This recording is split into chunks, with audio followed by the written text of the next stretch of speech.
Allez, let's go. Vas-y.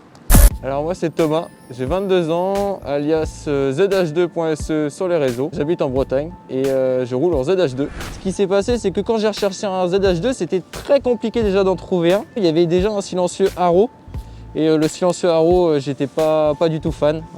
Ça faisait vraiment trop un bruit d'aspiration. Moi, ce que je voulais absolument, c'était le petit silencieux Acra qui est dessus, le slip-on. Enfin, il est incroyable quoi. C'est ce que j'ai changé en premier et c'est ce que je voulais directement aussi sur la moto. Les rétroviseurs sont changés parce qu'il y avait les gros rétroviseurs d'origine. Là, c'est sûr qu'ils sont un peu plus allongés, mais ça donne un look à la moto plus sportive. J'ai commencé à avoir un scooter à mes 14 ans. J'ai eu un booster, j'ai eu un nitro. Ensuite, j'ai eu une 50, une Beta RR. Bon, un peu comme tous les jeunes, j'ai fait du cross avec une moto de route. C'était vraiment très marrant. C'était, je pense, mes meilleures années, mine de rien. On a beau avoir des machines qui marchent énormément, mais je pense que mes plus belles années, ça a été quand j'étais en 50.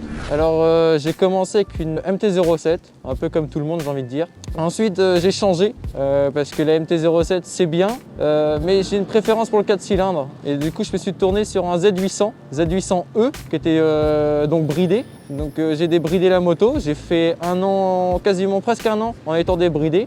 Et c'est vrai que passer d'une moto bridée à débridée, ça a complètement changé le moteur. C'était génial, j'ai adoré cette moto.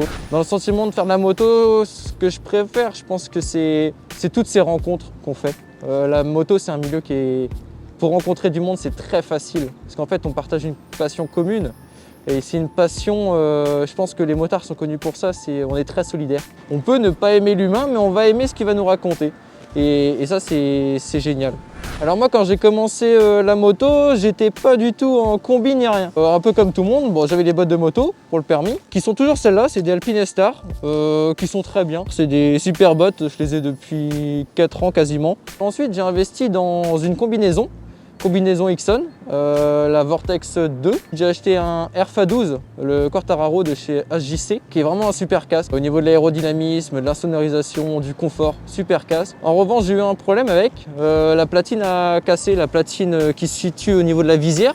Une des platines a cassé, il est parti en SAV. Il a été déclaré en tant que produit défectueux, irréparable. Donc j'ai été remboursé de ce casque. Et donc là, j'ai investi récemment dans un RFA One, le tout nouveau qui vient de sortir de l'édition Quartararo. HJC, mine de rien, ça reste de super casques. Dans la moto, ce qui est super aussi, c'est le sentiment de liberté. Peu importe la journée qu'on va passer, qu'elle soit bien ou pas bien, on prend la moto et puis on pense plus à rien en fait. On prend les petites routes, on s'amuse, c'est génial. Merci beaucoup Thomas en tout cas. Merci Thierry.